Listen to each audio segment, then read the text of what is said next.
ఓం సాయిరామ్. ఒక అతను ప్రతిరోజు బాబావారి గుడిలో బాబావారిని సేవించుకుంటూ ఉండేవాడు. అతను ఒకరోజు బాబావారిని అడుగుతాడు, బాబా ఎన్ని రోజులు ఇలా నిలబడి ఉంటారు, ఒకరోజు విశ్రాంతి తీసుకోవచ్చు కదా, కావాలంటే మీరు తిరిగి వచ్చేంత వరకు మీ స్థానంలో నేను నిలబడి ఉంటాను అని. బాబావారు ప్రత్యక్షమే అతన్ని చూసి నవ్వుతూ, సరే ఈ రోజంతా నిలబడి ఉండు, కానీ ఒక చిన్న షరతు ఉంది, మందిరంలో ఎవరు వచ్చినా వారు చెప్పేవన్నీ విను, కానీ వారికి సమాధానం మాత్రం చెప్పవద్దు, వేటిని కలుగు చేసుకోవద్దు అని చెప్తారు. భక్తుడు సరే అని ఒప్పుకుంటారు.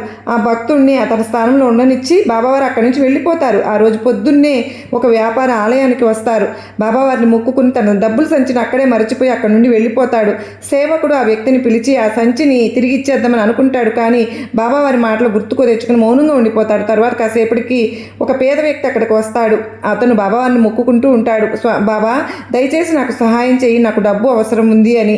అప్పుడు అక్కడ ఉన్న డబ్బుల సంచి అతని కళ్ళల్లో పడుతుంది.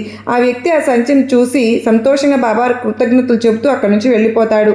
కాసేపటికి ఒక నాయకుడు గుడికి వచ్చి, బాబా నేను నెల రోజుల పాటు సముద్ర ప్రయాణానికి వెళుతున్నాను, నన్ను విపత్తుల నుండి కాపాడు అని మొక్కుకుని అక్కడి నుండి వెళ్తూ ఉండగా రక్షక భటులు అక్కడికి వచ్చి సంచిని అతనే దొంగతనం చేశాడు అనుకుని అతన్ని పట్టుకుపోతూ ఉండగా ఇదంతా చూసిన ఆ సేవకుడు తనను తాను ఆపుకోలేక ఆ భటుల దగ్గరకు వెళ్ళి జరిగిన విషయమంతా వారికి వివరించి చెప్తాడు. భటులు అతన్ని విడిచిపెడతారు. అలా సాయంత్రం అయిపోతుంది. బాబావారి ఆలయానికి తిరిగి వస్తారు. సేవకుడు జరిగిన విషయమంతా ఎంతో గర్వంగా బాబావారికి చెప్పుకున్నప్పుడు బాబావారు బదులిస్తారు, ఎంత పనిచేసావో నీకు తెలుసా, ఆ వ్యాపారి అతని డబ్బులు పోగొట్టుకోవాలి, అదే అతని కర్మ, ఎందుకంటే ఆ డబ్బును అతను అన్యాయంగా సంపాదించుకున్నది, ఆ డబ్బులు ఆ పేదవాడికి దొరకాలి, అతను ఆ డబ్బుతో తన కూతురికి వైద్యం చేసుకోవాల్సి ఉంది. కాబట్టి ఇక నావికుడి విషయానికి వస్తే అతను ప్రయాణించవలసిన నావ తుఫాన్లో మునిగిపోతుంది.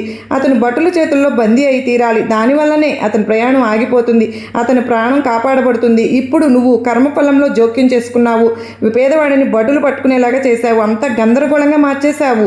కనుక ఒకటి గుర్తుపెట్టుకో, నేను ఏ పని చేసినా సరే దాని వెనుక ఏదో ఒక అర్థం దాగి ఉంటుంది. మనుషులు కేవలం ఆ సమయానికి వచ్చిన విపత్తును మాత్రమే చూడగలుగుతారు, కానీ నేను మాత్రం ఆ చెడు వల్ల కలిగే మంచిని కూడా గ్రహిస్తాను.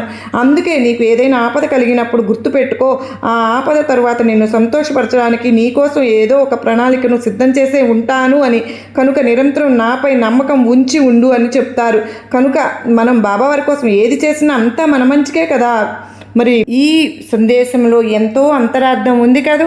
సాయినాథుడు మన కోసం ఎంతటి అద్భుతమైనటువంటి సందేశాన్ని ఎంత చక్కగా వివరించారో. మనం బాబావారు అలాగా మనకు ఎన్నో సందేశాల ద్వారా మనకు గొప్ప ధైర్యాన్ని నమ్మకాన్ని కలిగిస్తున్నందుకు బాబావారికి ఓం సాయిరామ్ అని చెప్పి ఈ గురువారం రోజున ప్రతి ఒక్కరూ కామెంట్ చేయండి. సర్వే జనా సుఖినో భవంతు.